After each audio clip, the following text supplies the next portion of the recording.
reka nongere mbasuhuze kandi mbashimire mwe mukurikirana ibiganiro n'amakuru bicana kuri Darwin Sport Zone. Inshuti bakunzi ba Darwin, ndabashimira cyane ko mukomeje kugenda mwumva hafi, ari nako kandi dukomeza kujya twibanira ibiganiro byanjye bya musi by'amakuru bikira bari baravuga mu gihugu cyacu Rwanda, ku mugane burayi, mu gihugu cya Aria, rwose mu bihugu byari bwota masibe. Mwese ndabasuje cyane babwira ngo mukomeze mumererwe neza cyane, ikambabwire ngo rero ibintu bikomeze kugenda bicamo neza cyane 5 kuri 5 aho muri rose habari mu byo bihugu murimo ibihugu by'ibituranyi. Ndabasuje ndetse n'abandi bantu bari ahantu hagiye hatandukanye babwira ngo Imana ikomeze kugenda ibitaho. Inshuti bakunzi ba Darwin Sport Zone, ngereho muri aka kanya amazana makuru y'imikino menshi cyane bagezeho muri aka kanya. Tuza kugira tuganda ku makuru ayo maravuga mu ikipe ya Arsenal de Gunners kubijyanye n'imvune, Arsenal injury update, ese wo bita Bukayo Saka bigeze, ese wo bita Gabriel Jesus bigeze, Kai Havertz bigeze, ndetse n'umugabo bita Gabriel Martinelli, ntibagiye bita Ben White na Takehiro Tomiyasu. Abo tuza kugira tubagandaho 5 kuri 5, ndetse turaza kugenda twerekeze rwose mu bindi bibagenda bivuga mu ikipe ya Arsenal de Gunners. Ese mu ikipe ya Arsenal de Gunners umutoza Mikel Arteta ni ategereje ibisubizo, direko rwose aho rwose yagendaga ahura n'ibibazo ibizazana imvune nyinshi cyane bijyanye no ko mu kwezi kwa mbere atari yanaguze, biragenda yimukoraho 5 kuri 5. Rero ibyo byose turaza kugenda tubibanamo, ndetse tuze kugenda tuvuga no ku makuru yagezwe muri aka kanya abari maragenda avuga direka bari menshi cyane, ayo ndaza kugenda nyakugezaho 5 kuri 5. Kankubwire ngo rero tuze kugenda ucikwa dore ko muri kino kiganiro nyiraza kugenda uhungukira byinshi utaruzi ku kijyanye n'imvune z'abara abagabo, ndetse n'ibigezweho muri ano masaha ubona ko rwose tugiye kugenda tubiganiraho 5 kuri 5. Reka rero kugira ngo rwose tugere dutangira, reka ntangire ngusaba kutwiyungaho ukanda subscribe kabisa, urebe kuri screen yawe ukande aho mukabara k'umutuku DS ugakande ku buryo rwose ayo magambo yanditsemo subscribe ava mu ibara ry'umutuku akajya mu ibara ry'umukara. Reka tukubwire ngo turagushimiye ko ubikoze, ariko kandi nawe wabikoze kera turagushimiye cyane, ndetse nawe turabikora nawe turagushimira. Gira inema yo kugenda ubikora 5 kuri 5 kugira ngo ukomeze kugenda twiyungaho. Reka rero tureke kugutindira twerekeze hara ku mugabane burayi nyine uko nari kubwiraga, twerekeze mu cyitwa Arsenal de Gunners injury update. Ubona ko rwose ikipe ya Arsenal de Gunners yari imariye iminsi yibere rwose mu karuhuko, ndetse ikora imyitozo haraza Dubai, ariko rwose ntabwo byagenze neza. Ikipe ya Arsenal de Gunners direko yaburiyemo umukinnyi ngenderwaho, umukinnyi wakataraboneka rwose yari sigaranye kuri attack. Ubona ko rwose niwe yarakwiye kuba yobora abandi arakora attack, ariko rwose mu gitondo cyo kuwa mbere nibwo twagiye tumenya yuko rwose no mugabo yagiye ajya ubuzima bwe bujya makangarakitete, deko yahuye n'icyo bita hamstring rwose aravunika, bituma rero ikipe ya Arsenal de Gunners nyine rwose igira umubare mwinshi w'abakinnyi b'abataka bagiye mu mvune batazagenda bagaragara muri nese. Se Arsenal bibaza ati ese izaba hit. Ibyo byose rero nibindi byinshi cyane turaje kugenda tubiganira, tugende twibaza ngo ese Mikel Arteta we nibihe bisubizo afite kuba yazanira ekipe abasore be, ese baramuha ibiki, ni ibiki arimo arasezeranya abafana. Ibyo byose nakwenga uragenda ubibona hano kuri Darwin nimba rwose wadukurikiye neza cyane. Karero mere ko bita Kai Havertz Lucas direko ari umudage, ubona ko ukina ikipe ya Arsenal de Gunners yakinaga ku ruhande rwose rwa attack n'umwataka atari direko akina kuri force 9, ariko rwose nubwo atagendaga bikora neza, direko muri no minsi nyine mu ikipe ya Arsenal de Gunners benshi abafana bagendaga mu kritika ko atagenda yitwara neza cyane, ariko buriya ngo aravango n'ubuzinda yica umugi, cyangwa rwose rimwe riruta 0. Yagendaga atsinda igitego kimwe ariko akaba yagitsinze, none nawe muramubuze, ndetse nawe bita Gabriel Martinelli mwarababuze. Ese mu ikipe ya Arsenal de Gunners mufite ibihe bisubizo?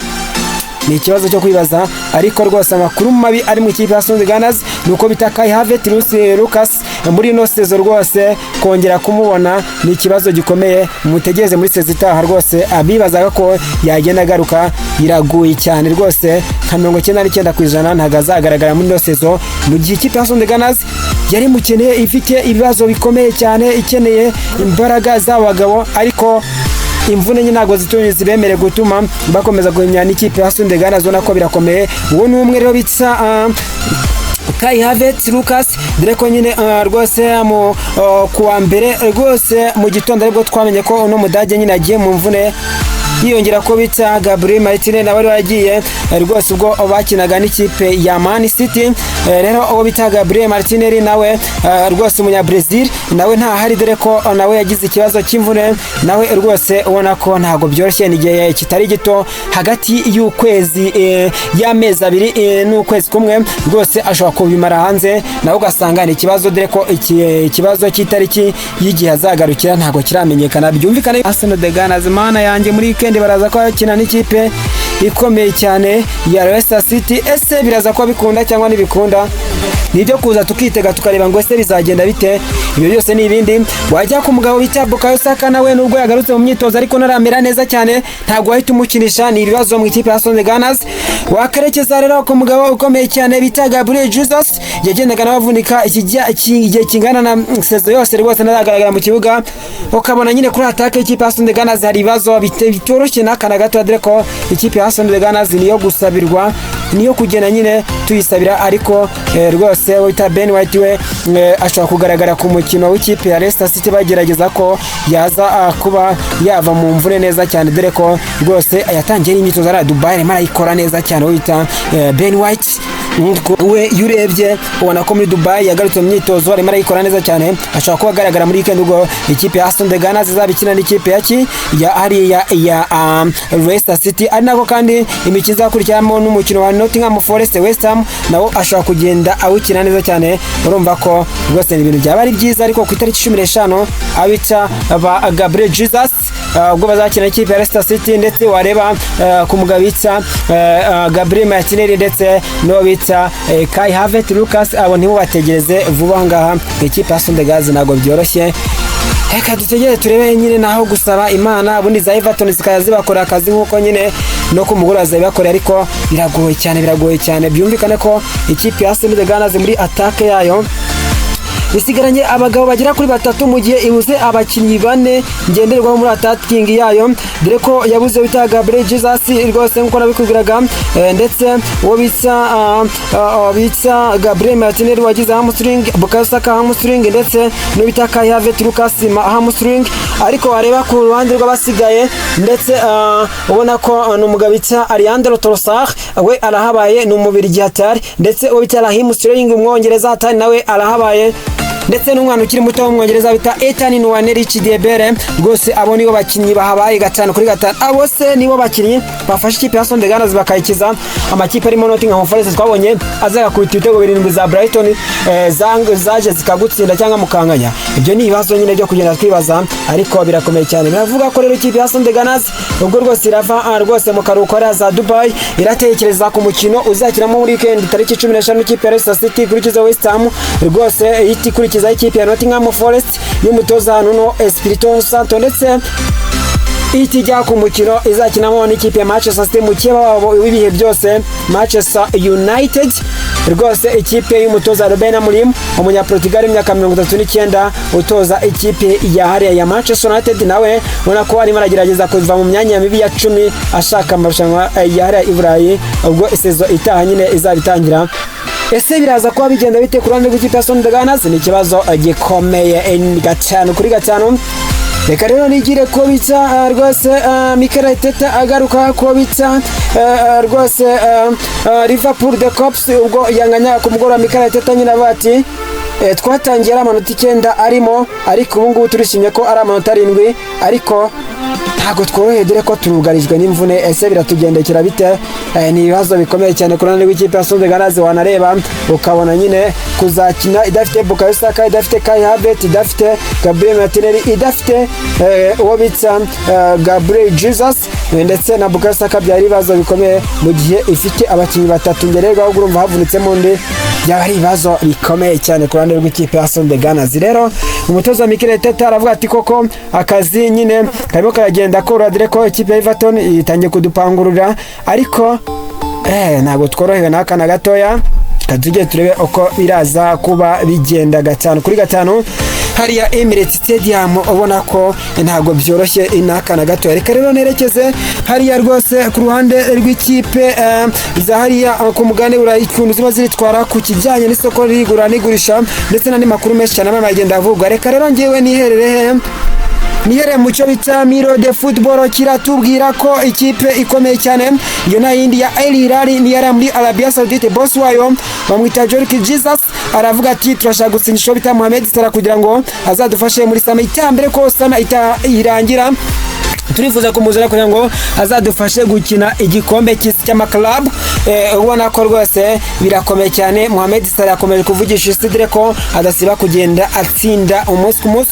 Nirava mu ikipe ya Liverpool de ko kuserekana nerekeza muri Tele Football cyatubwira ko ikipe ya Real Madrid ikomeje kugenda ipusa nyuma ko yagaragaje ko ifuzo bita William Saliba mu Faransa tayingifashwe no bita Kylian Mbappé ko bari mu kibuga cyane mu ikipe y'igihugu y'Abafaransa.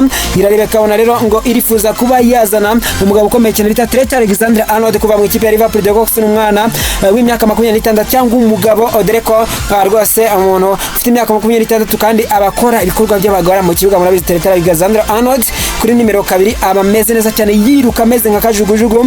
Uno mugabo rero rwose biravuga ko ari umugabo uza gufasha ikipe ya Madrid ubwo sama rwose izaba irangira rwose tugirerekeza ino sezo izabirangira twerekeza muri sezo itaha. Baravuga ati rero none umugabo uzaza kudufasha neza cyane 5-5 katujye turebe namakuru cyeshinye makuru cyitwa Tele Football. Reka nkomereze rero mu kinyamakuru cyitwa Sport Bild kiratubwira ko ikipe ya Borussia Dortmund ngo irifuza umugabo ukomeye cyane rwose kuba itamurekura uwo nawe ni wita Jeremy Kittens dore ko ngo yakomeje yasetinze rwose amafaranga menshi cyane agaciro kuno mugabo bita Jeremy Kittens.